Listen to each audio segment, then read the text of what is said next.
abogado constitucionalista. Doctor, muy buenos días, bienvenido. Buenos días, muchas gracias por la invitación. Gracias, doctor. Bueno, hablar justamente del tema que nos antecedía en relación a estas modificaciones que se han planteado en el Código Procesal Penal, el tema de la figura de crimen organizado. Evidentemente hay personas que piden que en sus casos no sean vistos o incluidos sobre esta modificación, y luego también queremos conocer sus opiniones en torno a esta propuesta de fiscalizar a jueces y fiscales, ¿no? Un hecho que, por ejemplo, el presidente del Poder Judicial lo ha catalogado de antidemocrático. Bueno, respecto a las modificaciones introducidas por la ley 32.108, publicada en el Diario Oficial del Peruano recientemente, denominada ley que modifique el Código Penal relacionado con el crimen organizado y el procedimiento para adoptar medidas excepcionales en investigaciones preliminares. Y yo soy de opinión que es una ley positiva. Yo estoy a favor de la ley. ¿Por qué? Porque de la experiencia vivida en los últimos años hemos observado que tanto a nivel del Ministerio Público como de los jueces penales hay una tendencia a introducir o considerar todos los casos como una organización criminal, cuando ese no fue el espíritu ni el sentido de la ley. Y en esa línea, digamos, esta modificatoria precisa las características que debe tener una organización criminal, la define y establece ciertos requisitos básicos para que la misma opere, porque como usted comprenderá, cuando hablamos de una organización criminal, en realidad estamos hablando de una estructura montada especialmente con el propósito definido de delinquir y que está conformada por una serie de elementos que la integran, es decir, implica una estructura desarrollada, un grupo de 3 o más personas que se han constituido con un fin ilícito, que son perfectamente conscientes de cuál es la finalidad de la organización que integran, que tiene capacidad operativa y que persigue la comisión de delitos graves. Y por lo tanto, hay que manejar con prudencia esta figura de la organización criminal, porque como usted comprenderá, no se trata simplemente que por un facilismo, entre comillas, fiscal o judicial, se introduzcan a los involucrados en un delito común como miembros de una supuesta organización criminal. ¿Para qué efectos? Para lograr una mayor pena y para que el pedido de prisión preventiva implique una mayor duración de la prisión preventiva. Es decir, no se puede utilizar esta figura con un fin ajeno a su naturaleza, que es precisamente perseguir al crimen organizado, claro. Por ejemplo, al crimen de alta complejidad.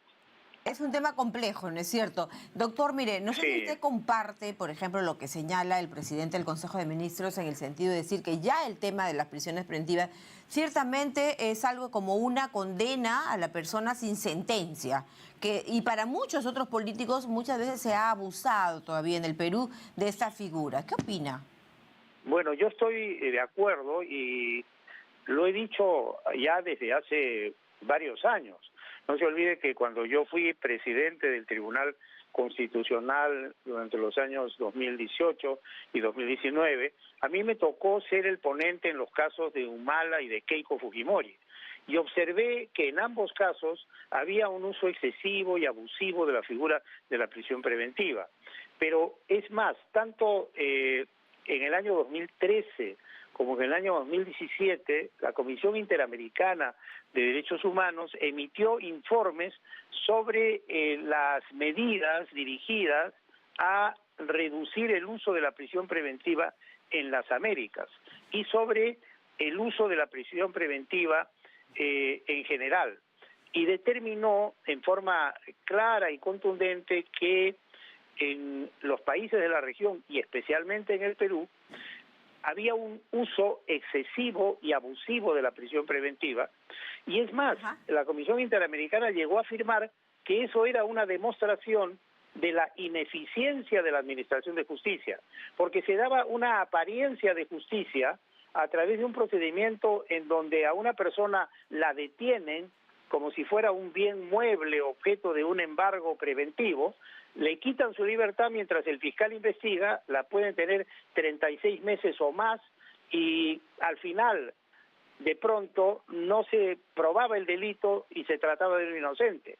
Además, investigado que estaba premunido del derecho a la presunción de inocencia previsto en la Constitución, que no solamente es un derecho de cada persona, es decir, cada uno de nosotros tenemos el derecho de que se nos presuma inocentes, sino es una obligación constitucional, mire, es una obligación constitucional que tenemos todos respecto a las otras personas, y lo tienen también tanto los fiscales como los jueces, que de acuerdo al artículo 38 de la Constitución, están en la obligación de respetar, cumplir y hacer cumplir la Constitución. Entonces, si la Constitución le manda, presume, le ordena, presume que la persona es inocente, no pueden actuar con tanta ligereza. Y es al Ministerio Público al que le corresponde en forma exclusiva la carga de la prueba de que esa presunción de inocencia debe, digamos, dejarse de lado porque hay elementos de convicción suficientemente contundentes y corroborados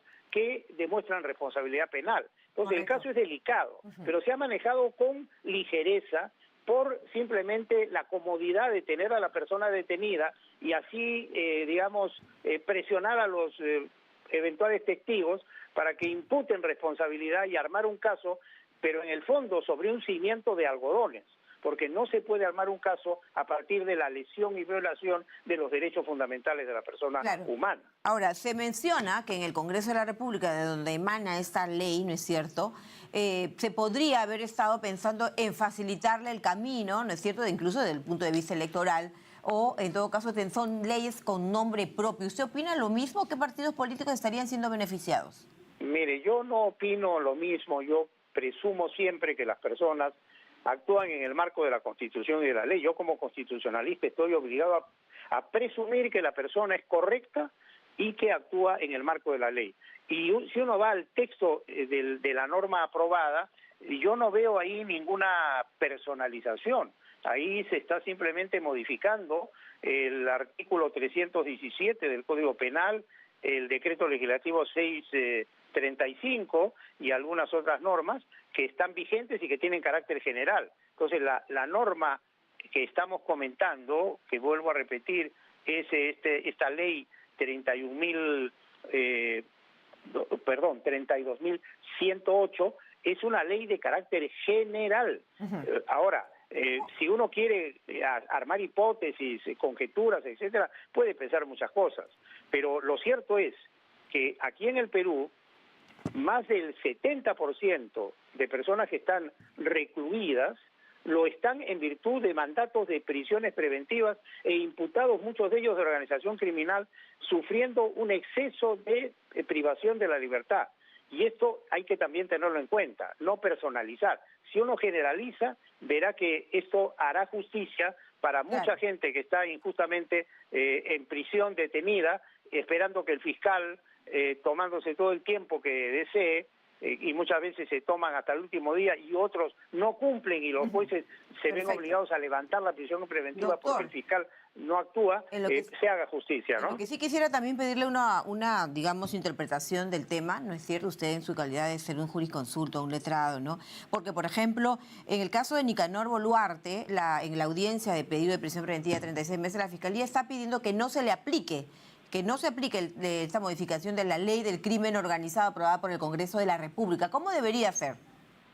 Bueno, desde mi punto de vista, lo que está pidiendo la Fiscalía se denomina en derecho constitucional el control difuso o disperso de constitucionalidad. Es decir, si existe incompatibilidad entre una norma de inferior jerarquía y la Constitución, el juez puede preferir la Constitución en aplicar la norma de menor jerarquía.